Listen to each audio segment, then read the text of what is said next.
Chapter 16. Preparations. The horrific plague made our bodies feel heavier than the trees rooted in the ground around us as we made our way back to the farmhouse. It didn't help that I carried the fire poker, nor that a brand new ache, undoubtedly courtesy of the plague, had crept into both of my knees. Despite all that, Stasha and I traveled faster without Marf, an idea that tugged at my heart. I kept looking behind me as if I'd see his short figure dragging itself along after us.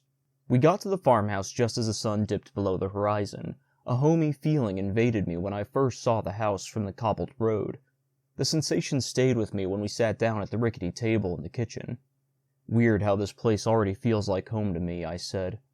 "It's felt that way to me for quite a while now," Stasha smiled as she unzipped her backpack, but her face quickly twisted into a look of disgust as she pulled out a blood-drenched chunk of deer meat in each hand. Trails of blood ran down the sides of her hands and along her wrists. Yuck. She handed one of the chunks out to me. I hesitated, then took it. My stomach twisted into knots at its blubbery texture against my skin.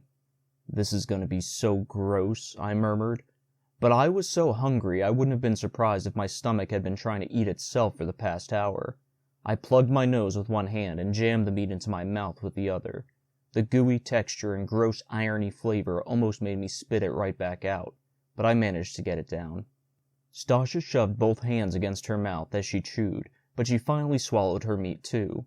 We each had another chunk, even though we had to force it down, and she zipped the backpack up. We both downed a good amount of the water canteen to wash away the nasty flavor, and then used a little to rinse the dried blood off our hands. "Okay," I said.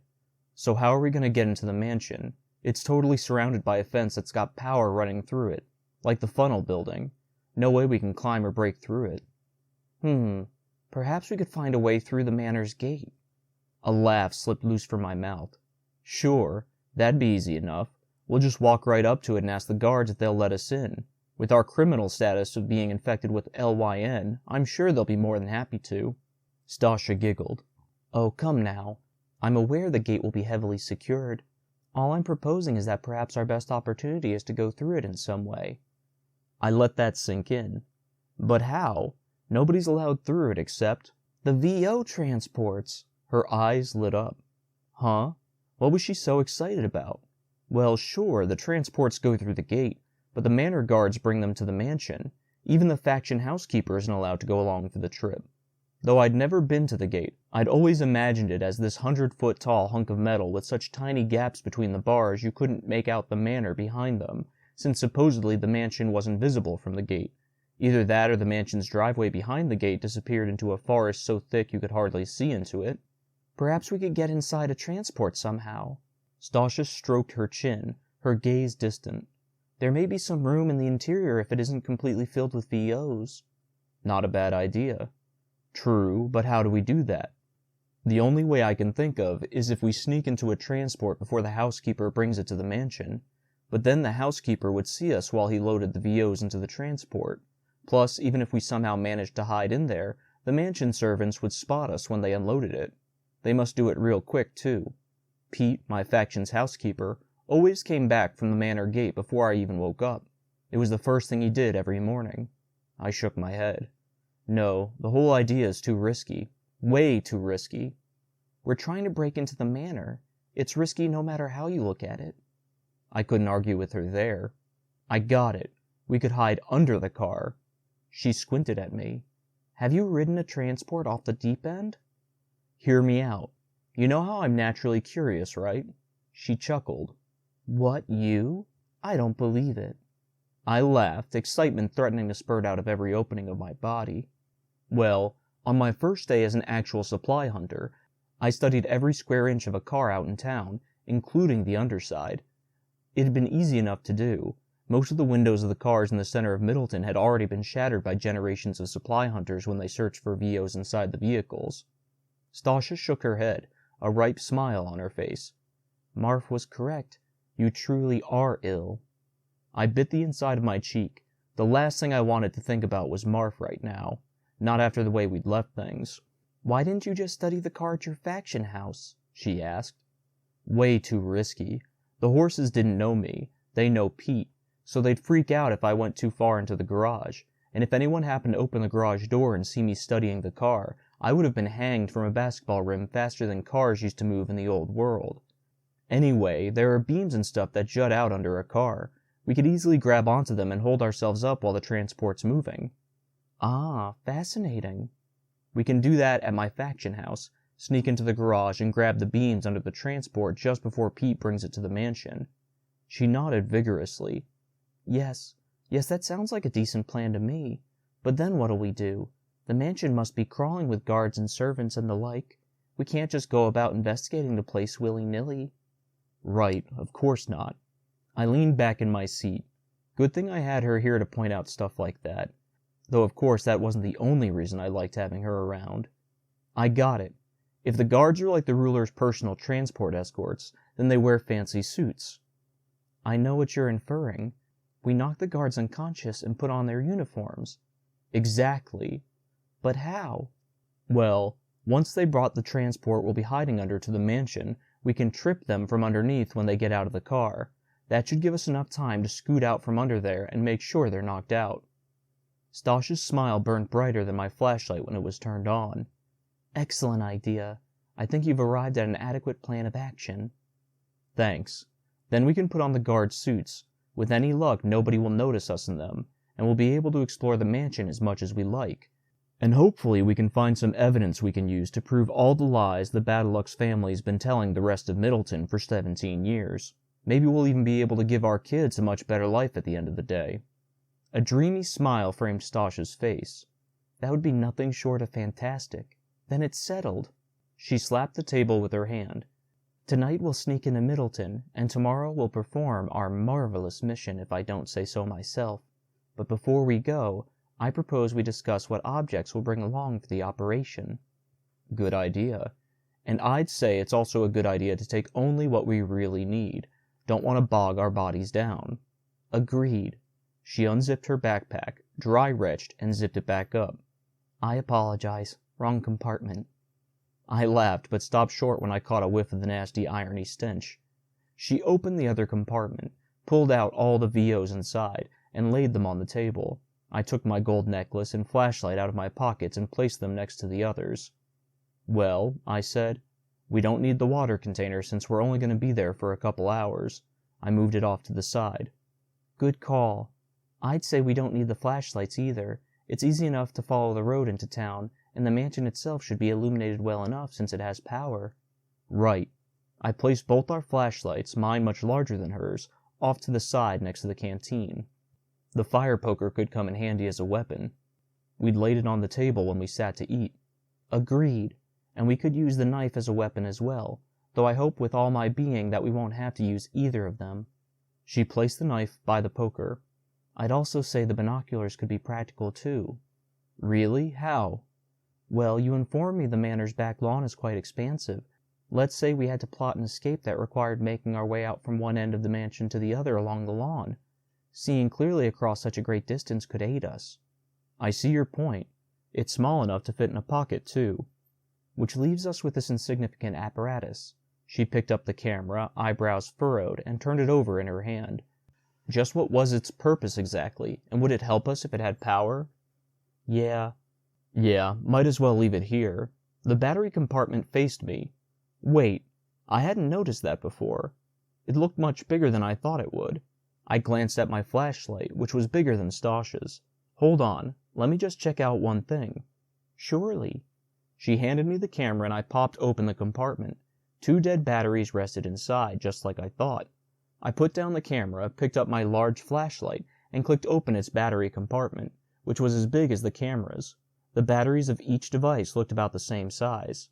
No wonder the batteries in your small flashlight didn't fit right in this thing, but the ones from my flashlight just might. My fingers quivered as I dumped the batteries from the camera and popped in the ones from my flashlight. Then I pushed the large button on top of the device. Precious power, please work. Nothing happened. I pushed the smaller button next to the larger one. The rectangle on the camera's side lit up, and the device let out a small whine as the circular part, which looked a bit like a metal funnel, poked out even further. Holy, I murmured. It has a lens now, Stasha said. That plastic component. It slid to the side and now there's a lens on it, just as I'd imagined. I flipped the camera over. She was right. A glass lens like the ones on the binoculars stared back at me. I flipped the device back around and stared at the small rectangle etched in it. But even though the rectangle was lit up, it showed only the color brown. Weird. I raised the VO a bit and almost dropped it. Whoa! What was it? Stasha practically screeched. I see you. Come again? You're on this little rectangle thing. Check it out. She leaped from the table, ran behind me, and looked down at the device over my shoulder. No, I'm not. Nobody's there. It's only an empty chair, we both said at the same time as we glanced at each other, eyes bulging. I moved the camera around some more, and the small rectangle showed whatever the lens pointed at. That was why it shown brown before. I'd been aiming it at the table. Unbelievable. But then again, I don't get it, I said. What's the point? I don't need this thing to look at stuff. I have my own 2 eyes, you know. Perhaps it's similar to the binoculars. See if you can change its settings. Go and push some buttons, spin some knobs. She hopped up and down a bit. I pushed the big button on the camera's top again, but again nothing happened. Oh, come on. Please don't tell me this thing's broken. I pushed it a 3rd time. Nothing. Come on. This button's so big it has to do something. I kept pushing it, but still with no luck. So infuriating. Try another one, Stasha said breathlessly.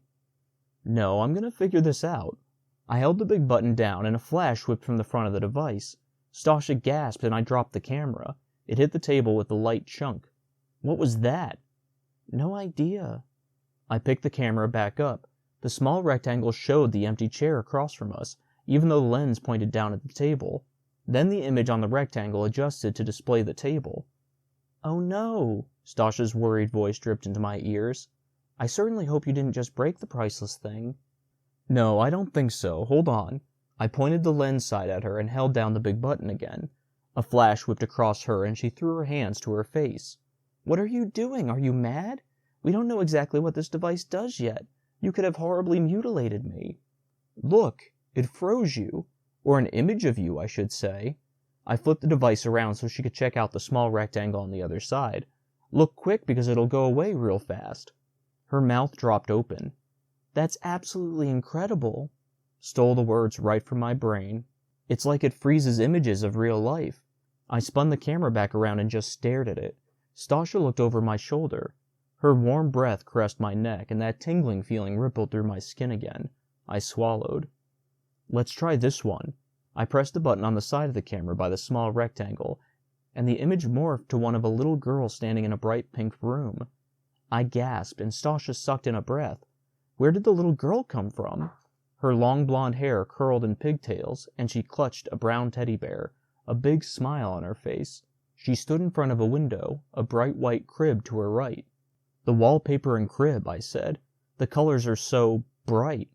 Much too bright, Stasha said. Because they're ancient. Goosebumps spread along my arms. She had to be right. The wallpaper didn't have any patches missing either. Wherever this image had been frozen, she said, it had been frozen a long time ago, back when things were newer, or at least maintained better. Made sense. Amazing. I pushed the same button and this image changed to another one that portrayed the blonde girl. This time she hugged an elderly woman with extremely wrinkled skin. I'd only seen a couple of photographs out in town, since most had been brought to the mansion over the years, but I'd never seen one of anybody this old. All these images, they'd been frozen back in the old world. My thumb trembled as I continued to hit the button until we saw all the images the camera had. Everyone showed the same pigtailed girl, but in many different places and with many different people, a smile on everybody's face in every single one, like the people in the photograph of the old world family. Did people use cameras to make photographs on the mantel back of my faction house? Hollowness entered my stomach and spread to the rest of my body. This was proof of how much better times were in the old world. Obviously people loved it back then, or they wouldn't be smiling in all these images. I inhaled sharply as an idea struck my head like the hook end of a fire poker. I jumped from the table, adrenaline gushing out every pore of my body. We can use it to get proof. Come again? Stasha's expression was cloudy. The camera. We can use it to get evidence from the mansion. We can freeze images of the grown-ups there and of everything that has power, if we can, and show it to the rest of Middleton. The dark gray blotches on Stasha's gray skin grew even more defined. Yes, yes! What a tremendous idea! She wrapped her arms around me and I hugged back. This time neither of us pulled away immediately. When we did separate a good moment later, her hazel eyes glistened as she stared into mine. A mesmerizing smile hung on her face. So inviting I found myself leaning my own face towards her for a kiss, when she picked up the camera from the table. "In that case," she said, "we ought to figure out everything we can about this outlandish device." Although I agreed, I would have much rather kissed her and then done that, but the moment was gone now. Within a few minutes we could use the camera easily. Turned out you could even capture a few minutes worth of life at a time, not just one image, and it kept it stored inside the camera. Incredible, really. Well, I said when we both agreed we'd master the VO. We'd better head out. If we try to sleep for even just a couple of hours, I think I might never wake up. Stasha chuckled. Same here. We stashed our pockets with our chosen objects. The last VO I put in mine was the necklace. I let it linger in my hand for a split second before I released it. Means a lot to you, doesn't it? She trained her gaze on my pocket, a soft smile on her face. What? Oh, yeah. It was always my favorite VO. In a way, it represents my curiosity, if that makes any sense. For some reason, whenever I see it or have it with me, I feel like everything's gonna be okay. Her smile grew deeper. Well, I believe that's true, and I also believe that it will assist us on this paramount operation. Her smile dropped off her face and clunked on the table like the camera did when I dropped it. What's wrong? It's just... She raked a hand across her cheek. This mission is so very exciting, so very dangerous too, of course, but thrilling nonetheless, and it certainly feels like the morally upstanding thing to do, but to be honest, recently I haven't been able to keep from wondering whether, in actuality, Marf's been correct all along. I instinctively jerked my head back. What? Stasha entertaining the idea that Marf was right? That was the last thing I'd ever expect her to say. Well, I mean, he had some valid, or at least very intriguing points. What if the Badalux family really has devised and been maintaining the perfect society? Perhaps inhibiting human freedoms is a necessity in keeping civilization running adequately. She shrugged, though it was more like a shudder. And perhaps now we're about to go about demolishing all the ruler's hard, honorable work. I put a hand to my forehead, rubbed it. After all our hard, honorable work, and of all times, she had to pick now to second-guess our mission, not to mention our entire outlook on the situation. Look at it this way, she said. If people were permitted to own their own houses and objects like in the old world, perhaps they'd always been fighting over who had the best of each. Perhaps riots would occur and people would get hurt, even die. Perhaps that's even what led to the advent of the plague. Disease broke out among a society weakened by raging jealousy. I don't know. What do you think? She stared at me, a pained expression on her face. Mother of power, maybe she was right. I removed my hand from my head and gripped the edge of the table with both hands so hard it hurt. I loosened my grip. No, couldn't be. If the people of the old world really did fight over houses and VOs, then I imagine lots of those things would be beaten up, even destroyed. You know, since people would be so jealous of the thing's owners that they would want to ruin their stuff to make themselves feel or look better. And obviously, everything is in pretty decent shape, considering the plague broke out 100 years ago. Even though most of the windows in town had been shattered, that had been done by supply hunters over the years. Everything else was in pretty good condition, especially the VOs, since they were so precious and the Badalux family wanted to keep them in good shape. Stasha stroked her hair, as if massaging my point into her head. At last she smiled. I presume you're right. I allowed my imagination to get the better of me. I chuckled. Happens to me all the time. She continued to look at me in a way that seemed to penetrate my soul, a full-blown smile on her face now. Thanks, Goran, for setting me straight. I waved it off. You've done that enough times for me already. It was the least I could do in return. We both laughed, and with that we left the house. First we stopped at the patch of trees by the barn. I broke off a long piece of thick vine that wrapped around one of the trees and tied the fire poker to my waist. The poker rested rigidly against the side of my body, so it was a bit uncomfortable, but not too bad. Then we headed down to the old cobbled driveway. Night had officially set in, along with that annoying chill. Still, I wasn't too cold. Probably because I was so excited, though I didn't know what thrilled me more. The fact that we'd found a way to get proof of the ruler's corruption, or that Stasha and I were growing closer together. The latter was clear based on how she'd hugged me but didn't pull away immediately last time, and the way she looked at me when she thanked me for setting her straight. Hopefully those things meant she liked me. Like, really liked me. Like how men and women liked each other in the old world, if that made any sense. Man, this whole male and female thing was so confusing. The least I could do was show her I felt the same way. After all, when I'd leaned in after our hug, I intended to kiss her. Too bad she hadn't realized that and grabbed the camera instead. At least I hope she hadn't realized that. It'd be awful if she actually been trying to shatter the moment. My heart gave an irregular throb. Yes, that would have been terrible. Still, as we headed along the road, I found it hard to believe it was true. I was finally going to fulfill my life's dream, but the stakes were different this time. Way different. It wasn't just about me, what I wanted most before I died. Now all of Middleton hung in the balance. All those kids, including Stasha and my twins, who were being controlled by those good-for-nothing liars for rulers. Kids who didn't have the freedom to live where they wanted, have the jobs they wanted. Kids who could live long, fulfilled lives like the people of the old world if the rulers decided to share the cure to the plague like decent people. Stasha and I were the best chance for the people of Middleton to have better lives. For our kids to have better lives. And nothing could be more paramount than that. My body went from warm to freezing. We couldn't mess up. We just couldn't.